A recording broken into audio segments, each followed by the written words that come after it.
Hello and welcome to this tutorial. In today's video, I will guide you through using Liquibase in Spring Boot application with Maven. The GPA specification offers a diverse set of annotations, facilitating the creation of corresponding database objects. For instance, the entity annotation is employed to generate a table, while the table annotation allows customization of the table name. Additionally, the column annotation is used to tailor column names, and ID serves to designate primary key. Nevertheless, in many scenarios, there arises a necessity for enhanced control over the process of object creation within the database.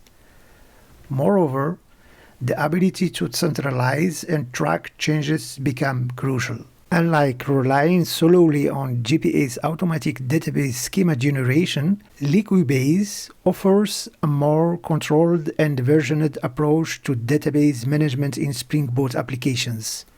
It allows precise tracking and management of database changes, providing better control and transparency in the evolution of your database schema.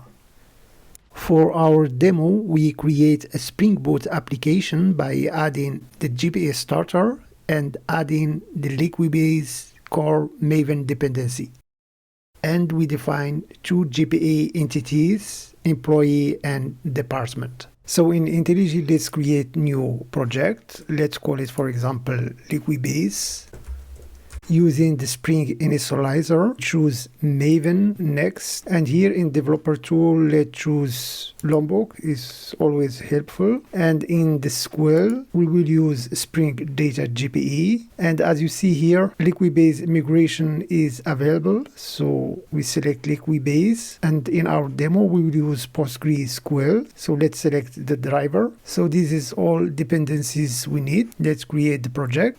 We create our entities, so let's create the first one, department. So this is the entity. It is annotated with entity table data from Lombok, and this is the definition. And now we will add employee. So we need to configure the database. To configure the database for Hibernate, so in our application properties file, let's add new one, application YAML file. I'm using database on my local machine, username demo, and this is the driver. So, and I am setting DDL auto to none. Normally, if I use create instead, Hibernate will create the database objects, tables, foreign key, primary key, and so on. And this is not optimal, not efficient, so you have less control. For example, you cannot control the sequence of the columns in the table, so therefore we are using Liquibase. So let's have a look on our POM file first before running. So this is the dependencies automatically added when we created the project, and this is here the Liquibase. So if we run now the application, let's see. So we got an error, Liquibase failed to start. So here before that, we see that high query pull, so the connection has been established to the database, but the application is complaining that this file is not available. It means once you add Liquibase to your dependency, Spring Boot will try to use default configuration, and the default configuration is to provide the changelog master as YAML file, and this is the default location. Sure, you can change this default behavior. So now what we need to do is to provide this file. So let's create it. Here, as you see, resource db changes, change db change log, and here we will add the file. Let's copy the name first.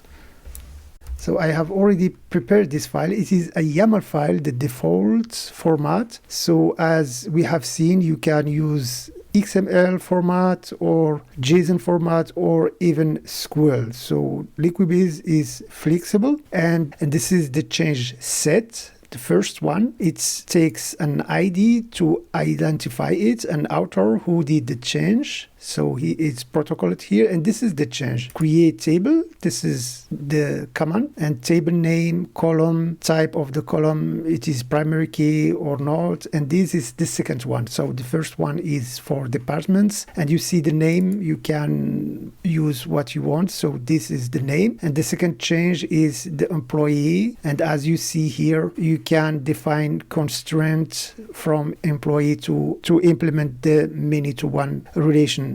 So this is all what we need to do. Now let's run the application again and see what happens in the database. But before doing that, let's have a look on the database. So we define data source here, Postgres. It is on local machine, and the user is demo, password is demo. Test connection, it is working, apply. And here, let's have a look on our tables. So the schema is empty. Now we can run the application and see the impact. So application has been started, and now let's have a look on our database. And as you see, we have 4 new tables, the employees and the departments as expected. However, we see 2 other tables, and this one are generated by Liquibase, are internal to Liquibase. This one is to make sure that only one session is making the change. This is a log table. So let's have a look on this table here. And we see now this table contains information about the changes, the history, and you see the author, and this is the ID 1, 2, and when this has been executed. And this is the checksum. I will explain you later. And the description, so create table and so on. And this, the version of Liquidbase, and this is the deployment ID. So this is only a hash code. So one important thing here is the MD5. So if we run the application again, so nothing will happen. So let's run it again. It was executed, nothing happens. You see we have always only 2 entries here, and this is the checksum using this algorithm. The importance of this is here. So each change set, so Liquidbase will generate the checksum for this part here. So if you do change here 6, so this will be detected and the script will fail. So if we try now, Liquidbase will tell you no validation failed, and this change has been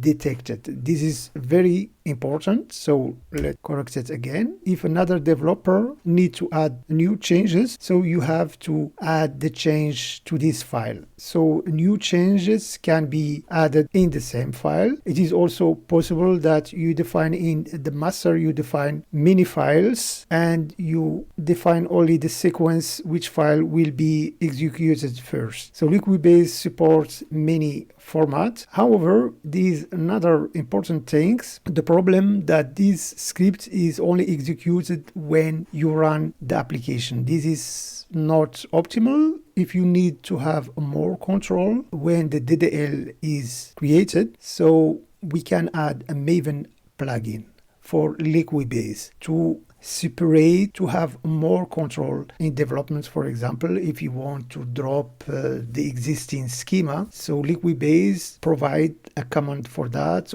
and when you want to update the database schema without starting the application. So let me show you how to do that. In our POM file, in the plugin section, we will add the Liquibase plugin, this one. This is the version from springboot parent POM file. And here in the configuration, we need to provide the Liquibase property files. I will show you. And here is the username for the database demo. You can also use environment variable instead of that. And this is the dependency needed by Liquibase. So you have to provide it manually. So this one is Liquibase extern, and the GPA starter from Springboot, Hibernate validator, this one. So you will find this in the video description. So after doing that, as already said, we have to provide this Liquibase property file under config. So let's create this file in resource. Inside this directory, we define the property files. Let's call it Liquibase properties, and we put this information inside the file. this is again the URL to the database, which driver class, and enable it. We can also disable it, and this is the path to the change master file, so this one. So after doing this using Maven, we can run this command, Maven Liquibase drop all, and as you see, command was successful. In the database we can check that everything has been deleted, and as you see, all tables are deleted. We have only the log and now let me show you how to run the DDL without running the application using Maven Liquidbase update. So this is the way how to run the DDL without running the application, and you see here run two objects have been created, and we can check here, and we have the tables again. And to check all available goals in this Maven plugin, you can run this one with a wrong name and you will get an error, and here you see all available goals in this plugin. So I hope you find this helpful. Thanks for watching, and bye.